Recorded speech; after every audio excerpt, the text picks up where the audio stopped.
Hi అండి అందరికీ welcome back to my channel Suma vlogs.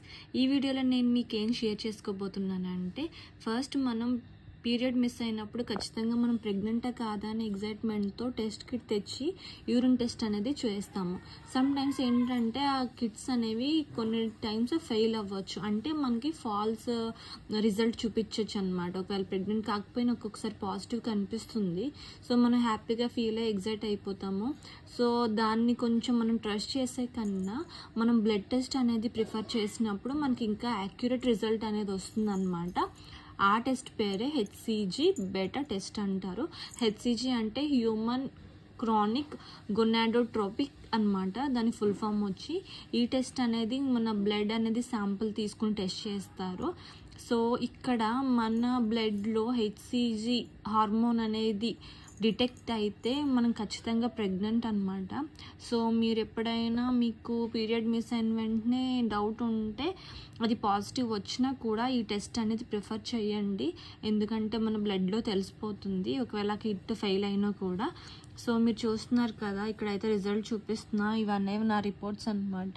నేను ప్రెగ్నెంట్ అయినప్పుడు టెస్ట్ కిట్తో చేసాము యూరిన్ టెస్ట్, బట్ నాకైతే కొంచెం డౌట్గానే ఉండేది నిజమా కాదా అని.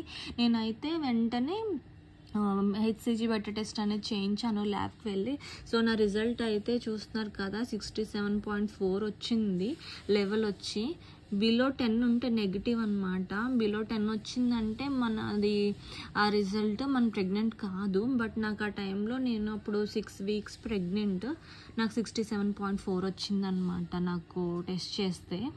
సో ఇక్కడ చూస్తున్నారు కదా, మనకి వీక్స్ బట్టి మన హెచ్సిజి లెవెల్స్ అనేవి ఎలా ఉంటాయో, 4 వీక్స్కి 5 to 100 ఉంటుంది లెవెల్ వచ్చి, అండ్ 5 వీక్స్కి 200 to 3000 ఉంటుంది, ఓకేనా. అండ్ 6th వీక్ వచ్చి 10,000 నుంచి 80,000 వరకు ఉంటుంది.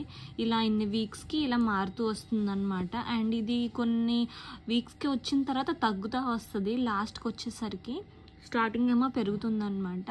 బిలో 10 ఉంటే నాన్ ప్రెగ్నెంట్. సో మనము ఆ టెస్ట్ వచ్చినా కూడా ఇందులో బిలో 10 వస్తే నాన్ ప్రెగ్నెంట్ అని అర్థం అన్నమాట. సో హోప్ ఈ వీడియో మీకు హెల్ప్ఫుల్ అయింది అనుకుంటున్నాను. మీకు కనుక నా వీడియో నచ్చినట్లయితే please like, share and subscribe. మీకు ఏమైనా డౌట్స్ ఉంటే కామెంట్ సెక్షన్లో కామెంట్ చేయండి, నేను ఒక వీడియో అనేది పోస్ట్ చేస్తాను. Thank you for watching my video.